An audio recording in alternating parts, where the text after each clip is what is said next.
વડોદરાની નવરાત્રી તો આખા વિશ્વમાં ખ્યાતનામ છે અને આ વખતે નવલખી મેદાનમાં થનારા ગરબા માટે ખાસ તૈયારીઓનો આરંભ થઈ ગયો છે। આજે ભૂમિપૂજન સાથે જ આયોજકોએ ખેલૈયાઓ માટે અનોખી વ્યવસ્થાની જાહેરાત કરી છે।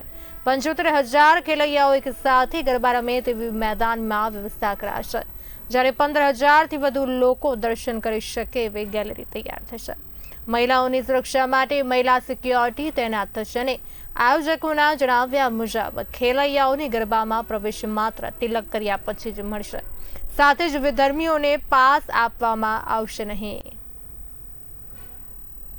22 સપ્ટેમ્બરથી શરૂ થતા નવરાત્રિના મહાપર્વના ગરબાના વડોદરા નવરાત્રિ ફેસ્ટિવલ દ્વારા થતા આયોજનની આજરોજ ગણેશોત્સવ દરમિયાન ભગવાન ગણેશની સાક્ષીએ મા જગદંબા ભગવાન ભોલેનાથને યાદ કરી મા ધરતીનું આજરોજ પૂજન કરી શુભારંભ કરવામાં આવ્યો છે।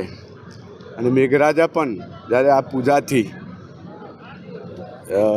પ્રેરિત થઈ અને અમી છાટણા શરૂ કરી રહ્યા હોય ત્યારે વડોદરા નવરાત્રિ ફેસ્ટિવલની સમગ્ર ટીમ દ્વારા ખૂબ જ ભવ્યાતિ ભવ્ય દર વર્ષ કરતાં પણ વધુ સંખ્યામાં ખેલૈયાઓ રમી શકે અને ખૂબ જ ભક્તિમય અને સુરક્ષિત વાતાવરણમાં આ નવરાત્રિ પર્વનું આયોજન થાય એ પ્રકારની આજથી શરૂઆત કરવામાં આવી છે। અને આપના માધ્યમથી કહેવા માંગીએ છીએ કે દર વર્ષ કરતાં ગ્રાઉન્ડ અતિ ભવ્યાતિ ભવ્ય સજાવટ સાથે હશે। સુરક્ષા વ્યવસ્થા પણ ખેલૈયાઓ અને દર્શકોનો જે ઉત્સાહ અને જે એક ક્રેઝ બન્યો છે વડોદરા નવરાત્રિ ફેસ્ટિવલનો, કોઈ અનિચ્છનીય બનાવ ન બને એટલે ગત વર્ષ કરતાં ઓલમોસ્ટ ડબલ સુરક્ષા અને ડબલ સુરક્ષા કર્મીઓની વ્યવસ્થા કરવામાં આવી છે। મહિલા સુરક્ષા કર્મીઓ પણ 150 જેટલા આ વખતે આ ગ્રાઉન્ડ પર હાજર રહેશે, એટલે સંપૂર્ણ સુરક્ષા અને કોઈ અનિચ્છનીય બનાવ ન બને એ પ્રકારની સંપૂર્ણ વ્યવસ્થા સાથે અહીં આવનાર દરેક વ્યક્તિ માં જગદંબાના આશીર્વાદ પ્રાપ્ત કરે, એક ભક્તિમય વાતાવરણમાં આ નવરાત્રિ પર્વનું ઉત્સાહભેર આયોજન થાય એ પ્રકારની સંપૂર્ણ વ્યવસ્થા કરવામાં આવી છે।